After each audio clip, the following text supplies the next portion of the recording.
পরিত্রাণের একমাত্র পথ হচ্ছে এই সরকারের পদত্যাগ।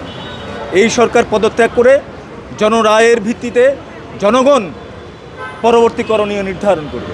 আমরা এখানে আসলে কোনো সংগঠনের ব্যানারে দাঁড়াইনি। এখানে আমরা সংস্কৃতি কর্মীরা দাঁড়িয়েছি। আজকে গোটা জাতি শোক বিহ্বল।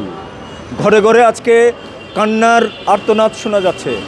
যে সমস্ত ছেলেদেরকে নির্মমভাবে হত্যা করা হয়েছিল তাদেরকে তো হত্যাই করা হয়েছে।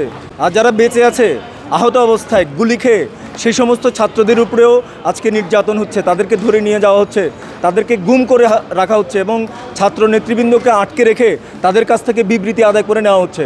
আমরা ধিক্কার জানাই এবং আমরা প্রতিবাদ জানাই এবং এই ষড়যন্ত্র মোকাবেলা করে ছিন্ন করে সাধারণ মানুষকে আমরা রাস্তায় বেরিয়ে আসার আহ্বান জানাই।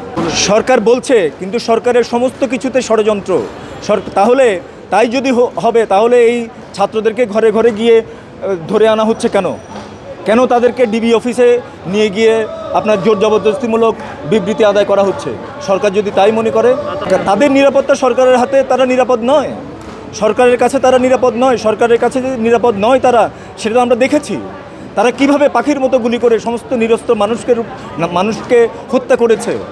সুতরাং এই সরকার জনগণের নিরাপত্তা দিতে তো পারবেই না। আর শুধুমাত্র এখন এই জনদাবি শুধুমাত্র কোটা সংস্কারের মধ্যে আবদ্ধ নয়।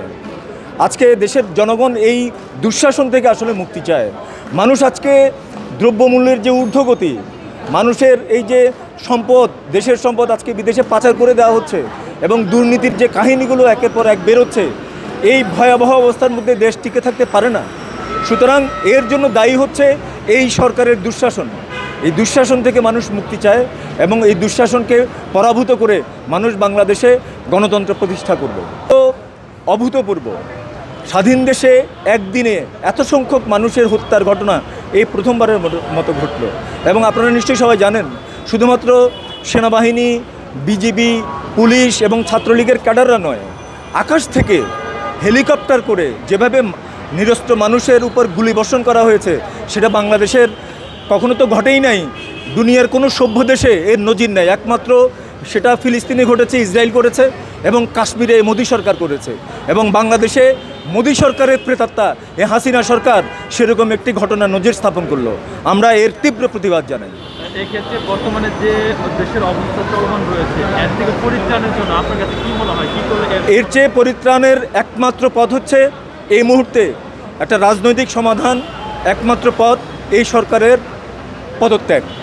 এই সরকার পদত্যাগ করে জনরায়ের ভিত্তিতে জনগণ পরবর্তী করণীয় নির্ধারণ করবে।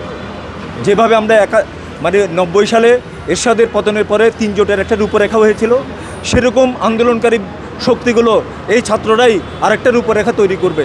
জনগণের উপর সেই বিশ্বাস আমাদের রয়েছে।